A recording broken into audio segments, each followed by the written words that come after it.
Vamos a conectar en este segundo episodio, segunda parte, algo que nos quedó en el tintero y que yo quiero conectar hoy, precisar en relación a dos cosas.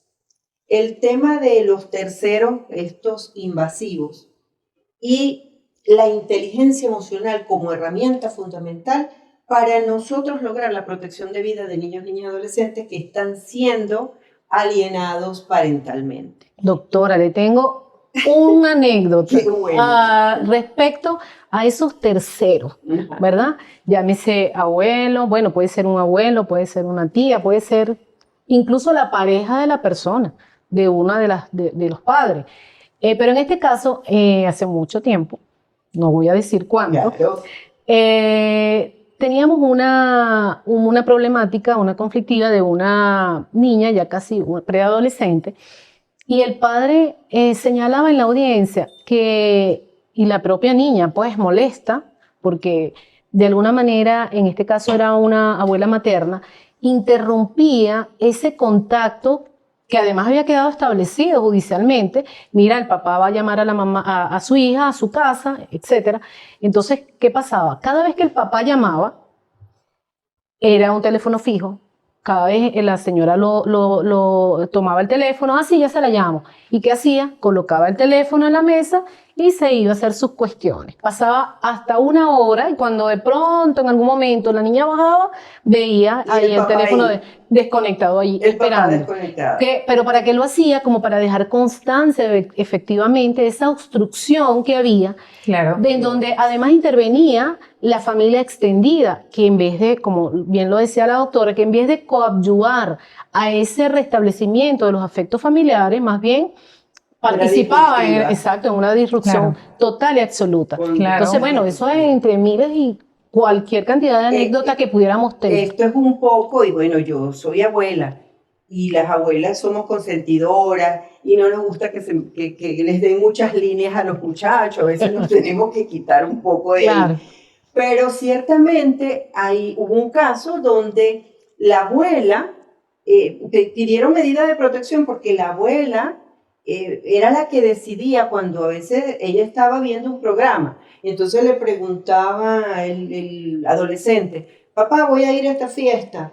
Y bueno, sí vas a ir, pero vas a llegar a las 11. Entonces decía la mamá, no puede llegar a las 11, que llegue a las 10. Y venía la abuela y decía, ¿y ustedes por qué le van a dar permiso a ese muchacho para ir a una fiesta? Ustedes no se dan cuenta de los peligros que hay en la calle. Entonces había un tercero por encima de papá y mamá que no reconocía los límites de la coparentalidad. Claro. Entonces es importante ese tercero invasivo, tenemos que ir limitándolo, colocándole los límites propios del rol que le corresponde doctora, en la familia. Es correcto. Y vemos allí. Ahora bien, ¿cómo hacemos entonces? Tiene la palabra, doctora, con el tema de la inteligencia emocional dirigida tanto a papá, mamá y a este grupo familiar, a estos terceros, que pudieran también en un momento determinado impactar negativamente la relación de papá y mamá con los hijos. Entonces allí tenemos que darnos cuenta que muchas veces, sin querer, el sistema familiar se divide por los conflictos. Uh-huh. Y sería interesante saber que la inteligencia emocional es una capacidad, por lo tanto se desarrolla. ¿Qué puedo hacer yo para identificar lo que siento y cómo puedo ayudar al otro para que gestione lo que está sintiendo? En el caso de aquellas personas que son los terceros, que si bien no coadyuvan a que el sistema familiar funcione, entonces lo que hacen es perjudicar. La premisa es colocar un límite natural para que ellos sepan hasta dónde pueden llegar. Pero a ver, dentro de eso, poder también manejar lo que ellos están sintiendo. Porque ellos, las personas que intervienen, creen que lo están haciendo por el bien del niño, inclusive por el sistema familiar. Entonces le ocasionan al niño un daño en el desarrollo neurológico y cerebral, inclusive cambiándole la estructura del cerebro. ¿Por qué? Porque entonces tenemos un niño con el hipocampo un poco más inflamado. ¿Por qué? Porque el niño está con el cortisol elevado y puede desarrollar trastornos de ansiedad. Claro, en medio de toda esa de confusión. ese conflicto. Entonces, es explicarles, mira, gracias, entendemos la posición de que quieres colaborar, pero estás haciendo daño. Entonces, te pedimos, por favor, que te mantengas al margen. Entonces, sería como incorporar estos terceros a esa evaluación grupal que tendrían que ser orientada por un profesional que además maneje la inteligencia emocional, que además maneje el tema del bienestar, porque es importante esa situación de bienestar en el sistema familiar, la armonía, la empatía. Claro, doctora, y considerando lo que dice la Organización Mundial de la Salud, que la salud no es nada más un estado de bienestar físico, psíquico, sino también social.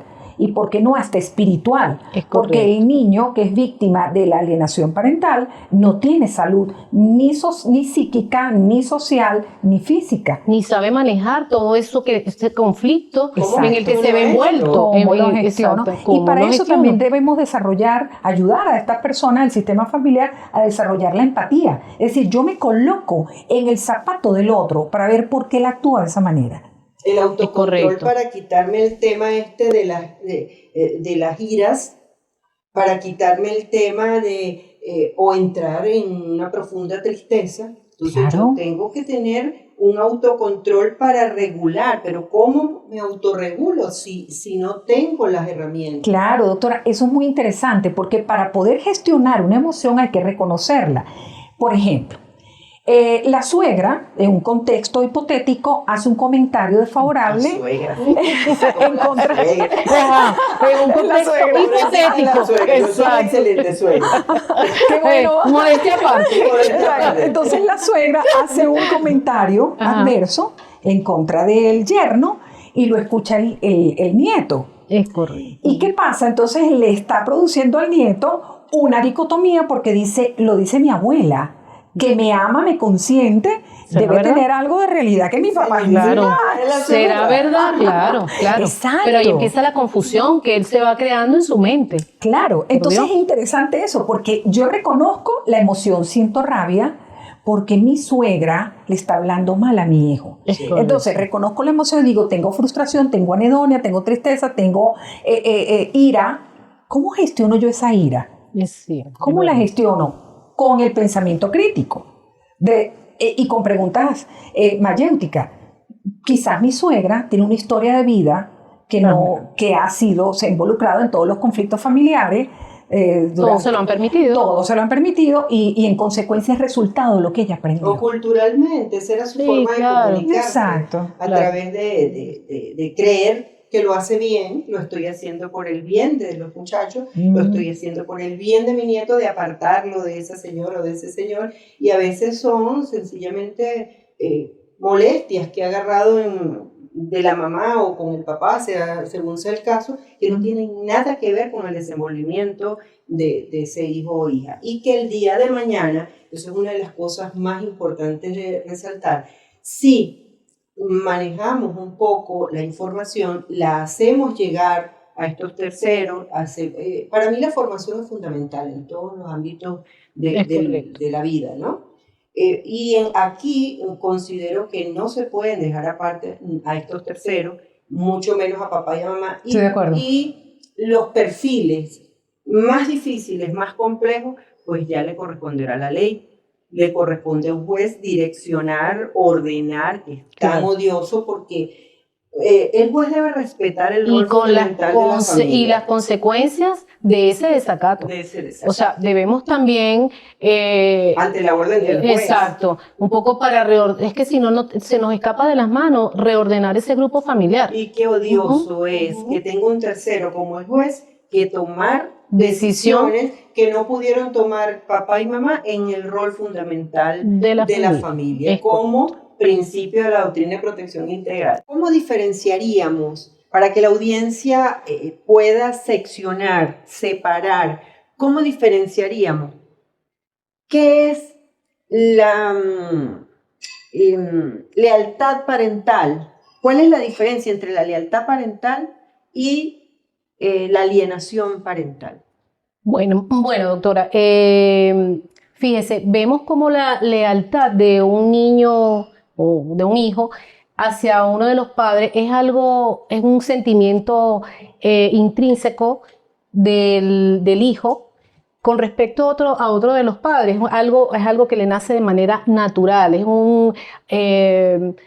puede ser... Es auténtico. A lo mejor lo unen a ellos intereses especiales, valores, algo muy natural que no marca una diferencia entre los padres, no hay un corte allí, necesariamente una problemática. Mientras que cuando hablamos de la alienación ya es una implantación ya dada del padre, bien sea el custodio, puede ser el que comparta la convivencia familiar, contra el otro padre. Es algo que no le nace a él, sino que lo implanta y le hace cambiar esa conducta. O sea que pudiésemos decir que crea un efecto distinto. Es correcto. Porque en una lealtad parental no hay un corte emotivo. Eso, no hay un desafecto del otro, ni hay tampoco una separación. Ni el niño tiene temor de ir con el otro. No, claro. Quiero a los dos. Claro, y quiero la armonía además. Solo que tengo empatía. Es mayor empatía con uno que con el otro. Y eso me hace sentir un poco Pero más... mientras que la alienación sí rompe el vínculo afectivo, entonces pero no es natural. Es implantado por el padre alienador contra el otro padre, que si no se atiende a tiempo o no se hacen los correctivos, apoyos emocionales, psicológicos, multidisciplinarios al grupo familiar, pues pueden ser motivo de ruptura definitiva de la afectividad familiar. Y sobre todo el tema de esos hijos que van creciendo en un recorrido absolutamente traumático. Aislado además del otro padre. Y en ese caso, tiene la palabra doctora Mari Isabel, cómo incursiona, cómo se introduce la inteligencia emocional como herramienta fundamental. Excelente pregunta, porque para mí la inteligencia emocional en este momento es la guinda del postre de las inteligencias. Y tenemos que dar gracias a quienes acuñan ese término que nos saca de tantos conflictos cotidianos. A ver, estamos en un sistema familiar donde está el alienador, el alienado y el niño, que de alguna manera es el que está en el medio del conflicto. Exacto. Entonces, tenemos que psicoeducar en las 5 dimensiones de la inteligencia emocional, que las podemos dividir en 2 bloques. La intrapersonal, intrapersonal, todo lo que tiene que ver conmigo. Yo como alienado tengo que desarrollar el autoconocimiento, qué estoy sintiendo, qué me está pasando. Tengo ira porque están hablando mal de mí y lo estoy haciendo lo mejor posible. ¿Cómo gestiono esa ira? Exacto. ¿Cómo me automotivo? Porque sé que no soy una mala madre, sino que soy un mal padre, sino que soy una madre o es un padre presente. Ahora, también el otro bloque de la inteligencia emocional, que son las relaciones interpersonales. Es decir, ¿cómo yo puedo ser empática habiendo sido alienada frente a una persona que está hablando mal de mí? Conocer su historia de vida, porque todo viene a lo mejor de traumas, de génesis, desde la infancia a la adolescencia, y por eso está desbocando en la situación familiar lo que él tiene por dentro. Entonces, en las relaciones interpersonales, estudiar y desarrollar la empatía y las habilidades sociales. ¿Qué hago yo para ayudar al otro a que tome conciencia de que el niño no es un trofeo o es un ser humano para vengarme de lo que yo siento que debo vengar? Entonces, con eso, es un arma extraordinaria para defenderme. Ahora bien, en el recorrido de nuestra experiencia, fíjense algo, cuando los padres no se dan cuenta de lo que están construyendo y deconstruyendo de la vida de sus hijos, y llega un momento en donde el juez más implacable en la vida de esos hijos, de los padres, es ese hijo. Sí, cómo no. Son esos hijos, porque el juez en la adultez sobre todo hace un análisis, es humano y puede tener cierto grado de asertividad apegado a la ley, apegado a los principios, a la doctrina de protección integral. Sin embargo, ¿qué ocurre cuando este hijo ya grande se da cuenta de dónde recibí yo más impactos negativos en contra del otro, que se va entonces al otro padre y en ese momento Sí, doctora. todo ese recorrido no ha servido de nada. He ahí que la inteligencia emocional tiene que incorporarse como herramienta. Absolutamente, doctora.